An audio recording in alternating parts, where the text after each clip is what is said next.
Altura agora para a análise na ordem do dia, hoje para falarmos sobre a disciplina de cidadania nas escolas. No próximo ano letivo, a disciplina de cidadania e desenvolvimento vai ter, à semelhança de outras disciplinas, aprendizagens essenciais. O Governo adiantou que foram definidos 8 domínios obrigatórios, como os direitos humanos, a democracia ou até a literacia financeira, e as temáticas da sexualidade, que no passado geraram polémica, estão agora integradas no domínio da saúde. O objetivo do Ministério é que as famílias possam também ter uma participação mais ativa. Ora, olhamos para este tema, perceber o que pensam as famílias, mas também a FENPROF sobre estas mudanças. São nossos convidados, já estamos a vê-los na imagem. Francisco Gonçalves é secretário-geral da FENPROF e também Pedro Cardoso, do Conselho Executivo da Confederação de Associações de Pais, a quem agradeço também a disponibilidade para estar connosco. E começo por si neste tema, Pedro Cardoso, com a CONFAP, porque este tema e esta disciplina da cidadania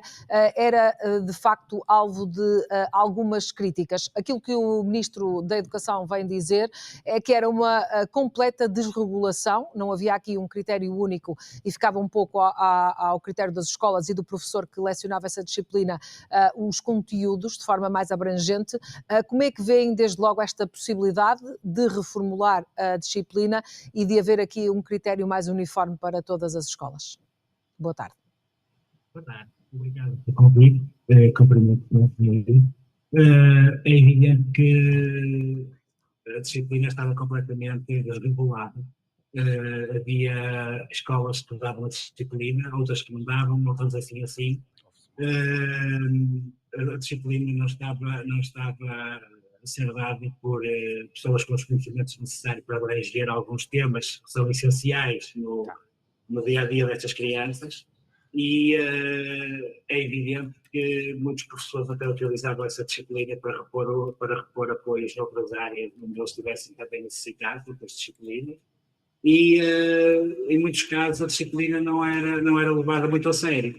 Esperemos que agora, com esta nova regulamentação e com esta nova ordem que o Ministério quer impor, ela seja levada a sério, até porque há temas que são essenciais para a vida em sociedade das nossas crianças e dos nossos filhos. O facto de os pais poderem aqui ter uma participação mais ativa, não se percebe ainda bem de que forma, mas o facto de haver aqui uma maior ligação às famílias é também importante, visto que no passado houve aqui muitas dúvidas, até ideológicas, sobre a forma como esta disciplina funcionava. Sim, os pais vão ter a possibilidade de poder, em Conselho Geral, juntamente com os outros elementos, poderem ajudar a definir quais são as áreas que podem ser ou que devem ser lecionadas nessa disciplina.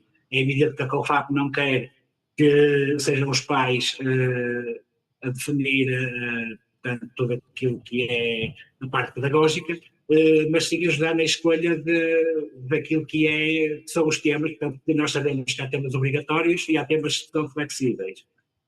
Dentro de todos os temas, portanto, os pais poderão ajudar realmente a escolher aqueles que melhor se adaptam à realidade. De qualquer forma, sabemos que existem temas que são obrigatórios e que já falou no início, que são os direitos humanos, o desenvolvimento sustentável, a literacia financeira, o empreendedorismo, que são temas que são muito importantes para o dia-a-dia das nossas crianças, porque nós temos jovens no 12º ano, se nós lhes pedirmos para que eles preencham uma declaração de IRS, por exemplo, eles não sabem, não é? Portanto, isto é dito por eles. E é realmente importante que eles vão chegando cada vez mais longe daquilo que são os seus conhecimentos, para que possam viver também em sociedade, não só das matérias essenciais em termos de educação e conhecimento, mas também para uma vida em sociedade mais eficaz. Muito bem. Já voltamos à conversa também para detalhar um pouco mais esta matéria. Comigo em estúdio eu tenho aqui o Francisco Gonçalves, que é o secretário-geral da FENPRO. Francisco, boa tarde. Nós temos aqui visto várias mudanças ou tentativas de mudança que já entrarão em vigor no próximo ano letivo. Podemos detalhá-las mais à frente, mas esta é uma delas que nos concentramos e que acaba por também dizer respeito aos professores. Sim. Era uma disciplina que acabava por cair aqui um bocadinho no vazio e ficar aqui sem grande critério nos últimos anos, e agora há esta mudança. Era necessária esta clarificação por parte do Ministério?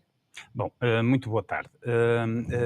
Julgo que não, mas já chego a esse ponto.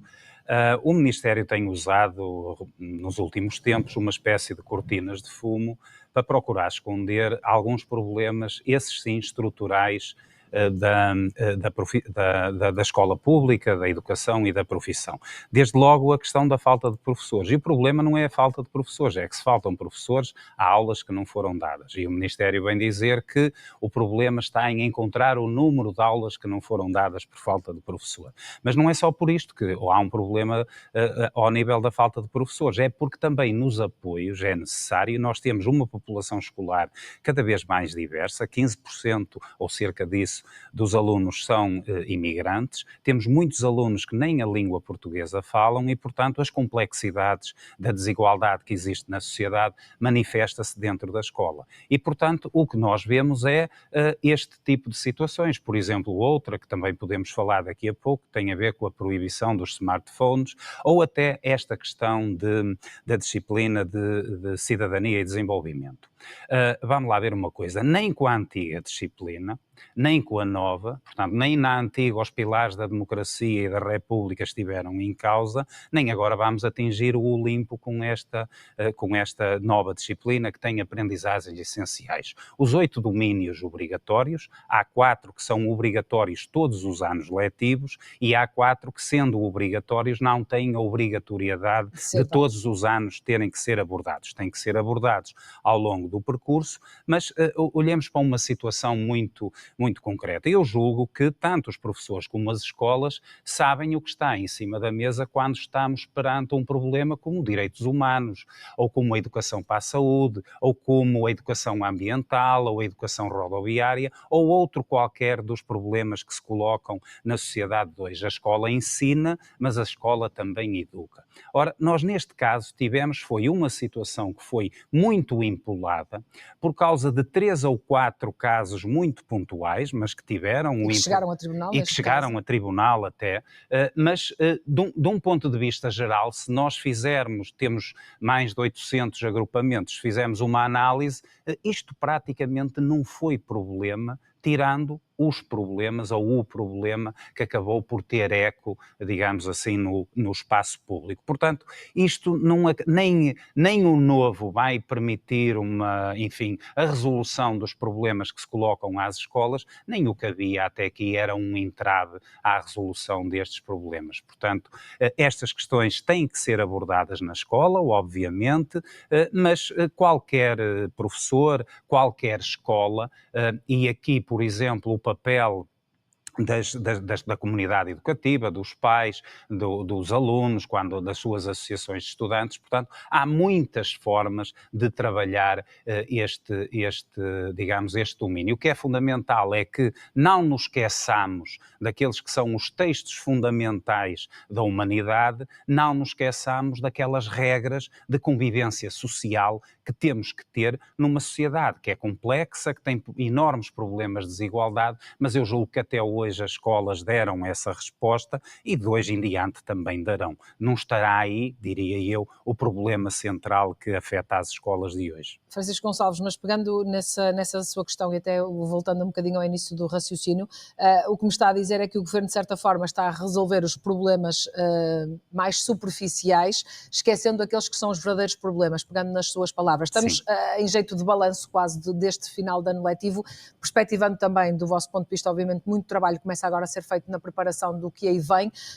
Já falou aí na questão da falta de professores, é o problema mais dramático que as escolas vão enfrentar? É o problema mais dramático, porque repare, se nós olharmos para vários indicadores, por exemplo, o número de horários que não têm resposta no concurso nacional e que têm que ir para a contratação de escola. Se compararmos os dados deste ano com o do ano letivo anterior, o número cresceu. Apesar de ter havido um enorme recurso a horas extraordinárias e a não habilitados, o número cresceu. Se nós olharmos, por exemplo, para as entradas e para as saídas de professores para a aposentação, as entradas não cobrem as saídas. Portanto, este problema, mais um outro dado que foi mais ou menos evidente ao longo deste ano, se fizermos a comparação com anos anteriores, o número de professores disponíveis para concurso tem vindo a diminuir. Ou seja, este problema tenderá a agravar-se e, como há pouco referia, a questão não se esgota, não é que não seja grave, mas não se esgota no número de aulas que não são dadas por falta de professores. É que a falta de professores leva também a que não haja um conjunto de apoios educativos que eram necessários que Ou ocorressem. seja, cortam logo nessa questão dos Porque não há, apoios. exatamente, Possível. não é possível. Nós temos hoje muitos alunos a chegar às nossas escolas que não falam português. Como é que nós resolvemos esta questão? Por exemplo, há dias saiu um relatório que mostra que o insucesso escolar no 9º ano está a crescer. Era uma tendência que nos últimos tempos, nas últimas década e meia, se quisermos, tinha vindo a cair e agora cresce. Muitos avançam com explicações que têm a ver com a chamada educação inclusiva, outros dizem também que tem a ver ainda como consequência da pandemia, mas não é só isso. E se calhar não é principalmente isso. O problema é que nós temos uma população escolar cada vez mais diversa, as dificuldades vão-se acumulando ao longo do tempo e, não havendo resposta, o problema tende a crescer. E a resposta para isto? E desse ponto de vista não vê respostas Não, do Ministério? desse ponto de vista, pelo menos até ao momento, não vemos resposta. Nós temos uma reunião marcada agora para o início da próxima semana, para abordar questões que têm a ver com os diplomas dos concursos. Eventualmente, suspeitamos nós que sejam matérias relacionadas com o novo plano Mais Aulas, Mais Sucesso, que já foi anunciado, julgo que há semana e meia, por causa da questão da redução das percentagens de professores que estão na mobilidade estatutária, mas terá a ver com isso, mas o que é facto é que não se vêem respostas que permitam atacar este problema de frente, e este é o problema principal da escola portuguesa neste momento. Muito bem.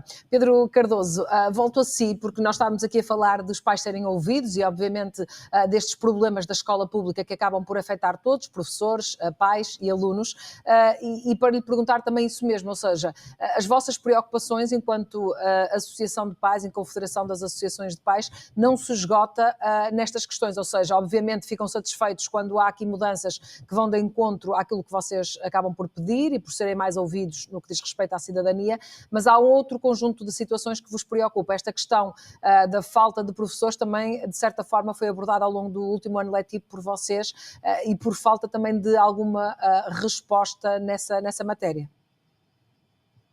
É verdade. Também é uma preocupação. Sabemos que é um problema que se vai arrastar no tempo. Não é possível resolvê-lo de um ano para o ano, de um ano para o outro. Há que tentar minimizar ao máximo aquilo que são a falta de professores. Estamos a aguardar também uma reunião com o Ministério no sentido de tentar perceber quais vão ser as estratégias para reduzir essa falha de professores, mas sabemos que a reposição que vai demorar ainda alguns anos. Portanto, esperemos que o Ministério consiga medidas imediatas, de alguma forma, não que não venham a ser definitivas, mas que seja pelo menos possam vir a tapar os buracos, como se costuma dizer, não é? Portanto, por forma a que fique sem aulas o menor número possível de crianças e jovens, porque basta um dar aulas para já ser um problema. Também sabemos, e também em resposta àquilo que a Carlos Francisco estava a dizer, que o FAP, relativamente à disciplina de cidadania, não fica só satisfeita com o que acontece, não por aqueles 2 ou 3 problemas que existiram no ano letivo, isso é evidente que é muito pouco no universo de 800 e tal agrupamentos de escolas. é relativamente à falta de condições que muitas escolas tinham, até mesmo por indicação dos seus diretores, de aproveitar essas aulas para outras disciplinas. Portanto, nem sequer está em causa o facto de haver um caso, ou dois ou três. É evidente que todos são casos, todos têm que ser resolvidos, mas o problema é mesmo que em muitos casos não havia cidadania. E a cidadania hoje é importante, porque é um bocado o trabalho que alguns pais também deveriam fazer e que também não fazem com os seus filhos, mas o que é certo é que tem que se fazer alguma coisa e para tentar ajudar, e se calhar esta disciplina é um mote para que algumas das nossas crianças e jovens fiquem mais preparados para o futuro do que alguns estudantes hoje em dia. Relativamente à questão que colocou, é evidente que a falta de professores é um problema e vai continuar a ser. Realmente temos o problema dos migrantes, que já são 15 ou 17% das pessoas que ocupam os nossos estabelecimentos de ensino, e é também um grave problema, não é? Portanto, porque eles têm que ser integrados, e também sabemos que existem falta de professores de língua não materna, para dar esses mesmos apoios para que eles se consigam integrar o mais rapidamente possível naquilo que é o processo educativo português. Outra das grandes mudanças que há pouco abordamos, Pedro Cardoso, tem a ver com a questão dos smartphones e da proibição até ao sexto ano. Foi uma matéria também bastante discutida nas últimas semanas, e com a Confap, por um lado, a lamentar também não ter sido ouvida, não ter havido um debate mais amplo. Há aqui uma decisão do Governo, desde logo, de avançar com esta proibição para todas as escolas, mas vocês levantam também aqui alguns problemas até de verificação do cumprimento destas novas regras, ou seja, podemos prever também um ano letivo desafiante a esse nível com essa nova regra? Eu penso que não. É evidente que a COFAP sempre achou que a proibição não era o melhor caminho. A COFAP considera que a sensibilização e a regulamentação era a melhor forma de levar esta situação avante. No sentido em que já tínhamos experiências de outras escolas onde não foi proibido e houve exatamente essa sensibilização, com os próprios alunos a definirem regras na sua própria utilização dos smartphones. E com ótimos resultados. Portanto, achamos que era muito mais fácil de proibir. Até porque, e sabemos que poderão existir alguns problemas em algumas escolas, no sentido em que os alunos do segundo ciclo estão na mesma escola, na maior parte delas, do que os do terceiro ciclo. Portanto, se nós vamos proibir os alunos do segundo e não proibimos os do terceiro, já existe uma falta de equidade dentro da escola, porque há uns que podem utilizar e outros que não podem. Achámos que a regulamentação era o mais importante para todos, e com certeza que se essa mesma regulamentação fosse algo de uma sensibilização desde o início, seria mais benéfico para os próprios alunos. Até porque nós estamos na era da digitalização e muitas vezes os próprios professores pedem aos alunos para levarem os telemóveis precisamente para poderem fazer determinados trabalhos durante as aulas. Portanto, para isso acontecer, também é preciso que as escolas possam ser dotadas de todo o equipamento necessário, tanto informático como digital, de forma a que os alunos não precisem então de levar os telemóveis, não é? Portanto, não faz muito sentido estar a proibir, mas pronto, foi uma decisão, temos que acatar, mas sabemos que poderão existir alguns problemas durante o ano letivo relativamente a essa matéria. Muito bem.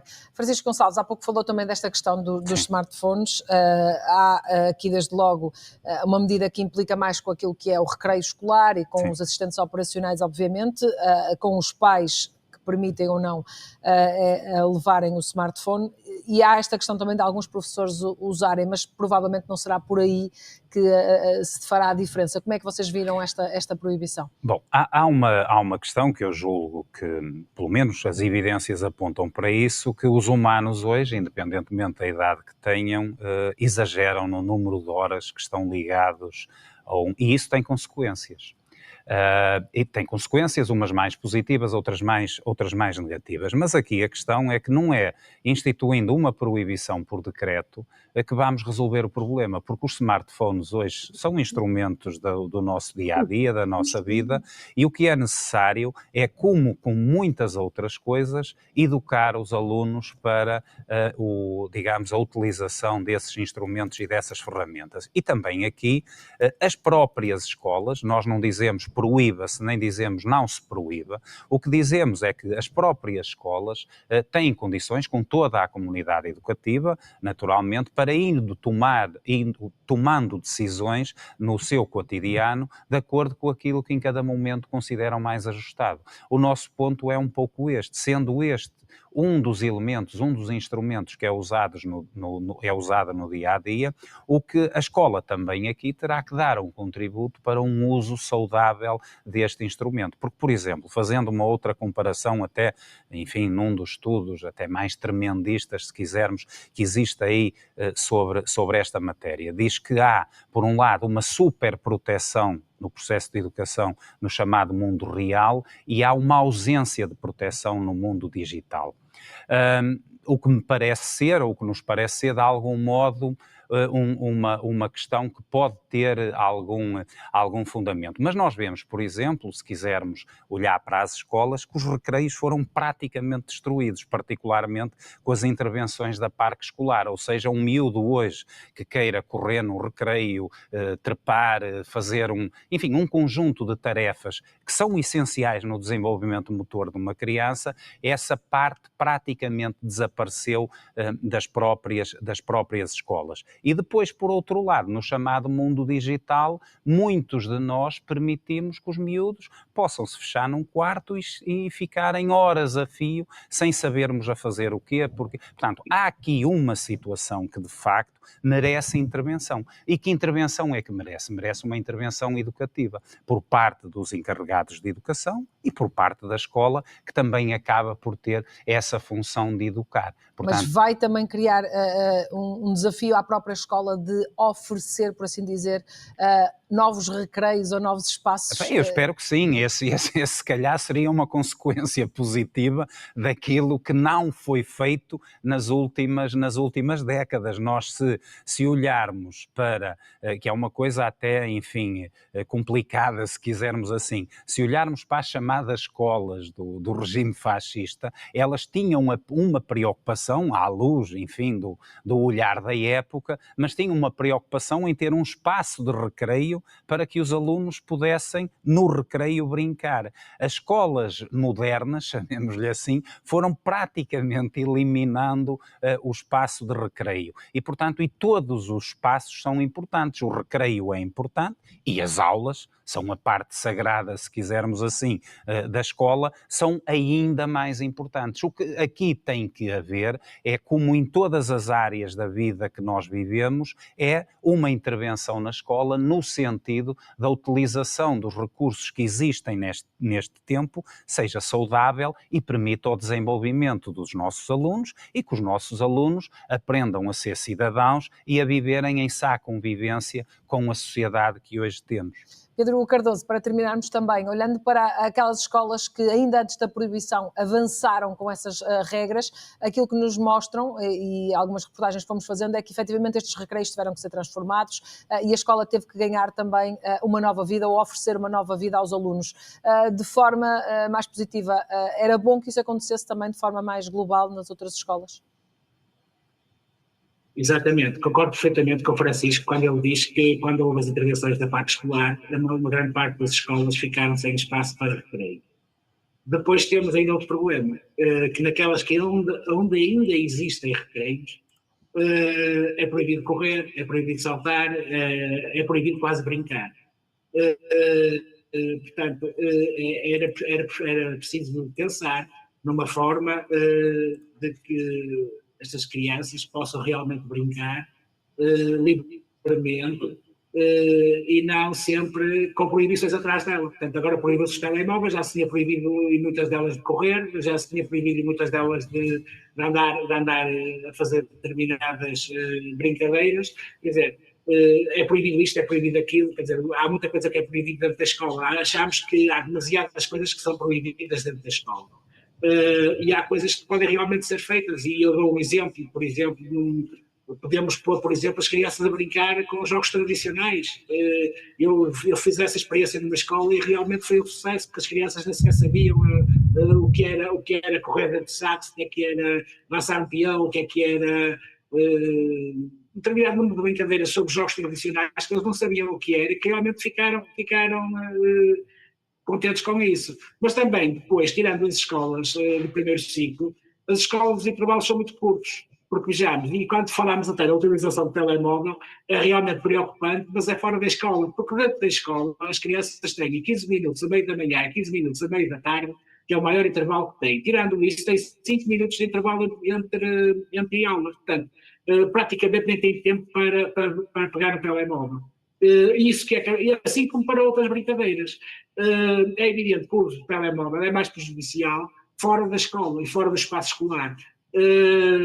É preciso realmente educar as famílias também, e a COFAP está a fazer esse trabalho nas formações que vai dando por esse país fora, no sentido de ajudar a educar as famílias, no sentido de que não podem, por exemplo, deixar um filho ir para o quarto com o telemóvel e ficar até altas horas da noite com o telemóvel, não é? E no dia seguinte a criança não tem condições necessárias para ir para uma escola e ter as aprendizagens necessárias e os conhecimentos necessários para poder evoluir, não é? Portanto, acho que já está demonstrado que após as proibições em algumas escolas e a não utilização dos telemóveis mesmo por vontade própria em algumas escolas, não reduziu o número de horas que as crianças passam por dia nos objetos informáticos. Muito bem. Pedro Cardoso, agradeço-lhe a disponibilidade para estar connosco. Muito obrigada também ao Francisco Gonçalves, a ajuda que nos deu a perceber também o ponto de vista aqui da FENPROF para este novo ano letivo. Foi o tema que levamos até si esta segunda-feira. Regressamos amanhã com um novo tema. Fique desse lado na companhia do Porto Canal. Tenha uma boa tarde.